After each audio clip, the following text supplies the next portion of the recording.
Hello everyone, welcome. My name is Daira from Kumpia Designs and Creations, and today I will be explaining what it means to crochet in rows.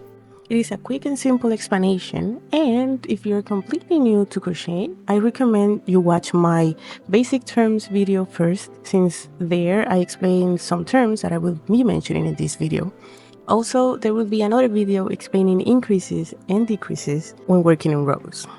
That will be a separate video. In this video, I will just explain really simple how to work in rows.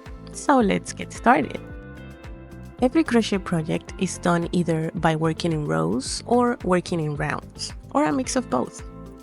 I will be covering working in rounds in another video. Working in rows is basically working in lines going from one side of the project to the other. After you reach the end, you just make a turning chain if necessary, turn your work and repeat the process until you reach the length that you're looking for. Most people start crocheting working in rows because you start with a slip knot and multiple chain stitches, and those are the most basic stitches in crochet, so it's easier to understand. As you know from my previous video, chain stitches are made by just yarning over and pulling a loop. So for working in rows, let me show you an example. Right here, I will make a slip knot. After this, in this example, I will make 13 chains. These beginning chains are also called the foundation chain. Now what I will do is work from the right to the left. This is mostly because I am right-handed, but if you're left-handed, you would probably work from left to right, or you can even work from right to left as well, even if you're left-handed, but it can be worked in either direction. So now I will look for my second chain from the hook. Why, you may ask? The answer is a turning chain. Basically, a turning chain is a chain that you make at the end of a row before turning your work. So that way you end up with even or straight edges on your project. If you don't make turning chains, your project could end up being a little wonky. Keep in mind that sometimes a wonky look could be the desired look, but if not, then you should always do turning chains. The amount of turning chains also depend on the type of stitch you're using. So this means that in this example, the first chain from the hook will work as my turning chain, and so I will work from the second chain. This row after the foundation chain can be worked in two ways: on the back loop of the chain or on the back bumps of the chain. This part is personal preference, I think, but this will be the difference.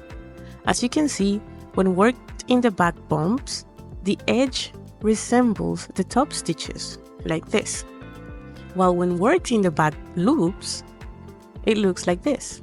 This could be a desired look, or maybe in the finished project it doesn't really matter. For example, if I'm creating a beanie hat, I wouldn't need this nice looking edge because I will just sew this and close it up, so you won't really see this edge. But for other projects like a scarf, for example, you probably want to have a nice looking edge.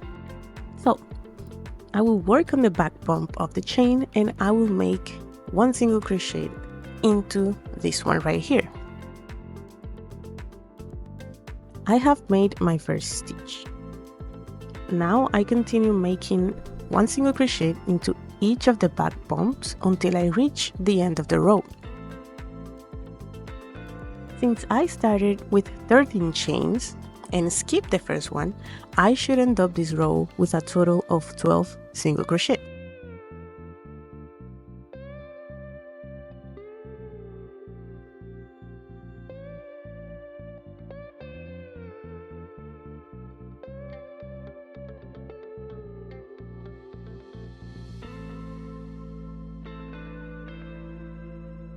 And just like that, I have made my first row. I say this is the first row, but sometimes the foundation chain may be counted as a row and sometimes it may not. It depends on the pattern and the designer. In this case, I am not counting the foundation chain as a row, so this row that we just made will be my first row. Now I will make one chain, which will be my turning chain. Again, in this case, it's just one turning chain because I am working single crochet. So in this second row, and every row from now on, I won't be skipping any stitches. After the turning chain, I am going to work straight into the first stitch, and I'll make one single crochet. Now I will make one single crochet into each stitch of the row for a total of 12 stitches again.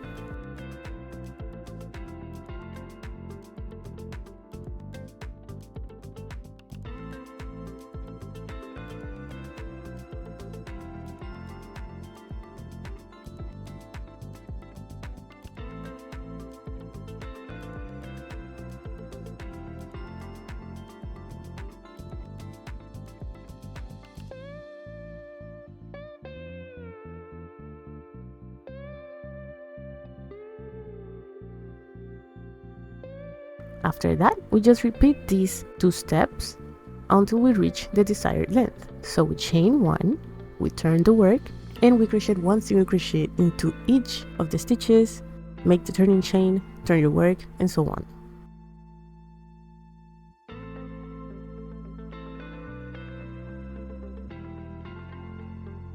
Now that I have this little rectangle, I have what is called a swatch. Swatching is a whole concept, and I feel like that also needs a whole video because there's multiple things that go into swatching. But in this case, making little swatches like this are a good practice when starting with crochet. You can practice different stitches this way and also work on your tension, which is really important. If you see that your finished swatch doesn't look exactly like mine, it's probably because we're using different yarns, different hook sizes, and different tension. The sum of those 3 things are what makes every crocheter different and unique, so don't worry about it too much and just practice until you have the result that satisfies you. Just try to keep an even tension so that the stitches don't look uneven. All stitches should look mostly the same length, the same tightness. That's what you should be looking for. This swatch is using single crochet stitches, but the basics of working in rows will be the same with any stitch. The only difference being the turning chains. The taller the stitches, the more turning chains you will probably need.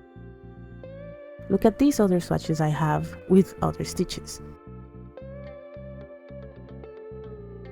After you're done with your swatch or your little rectangle, cut the working yarn and weave in the ends, like I am doing right here.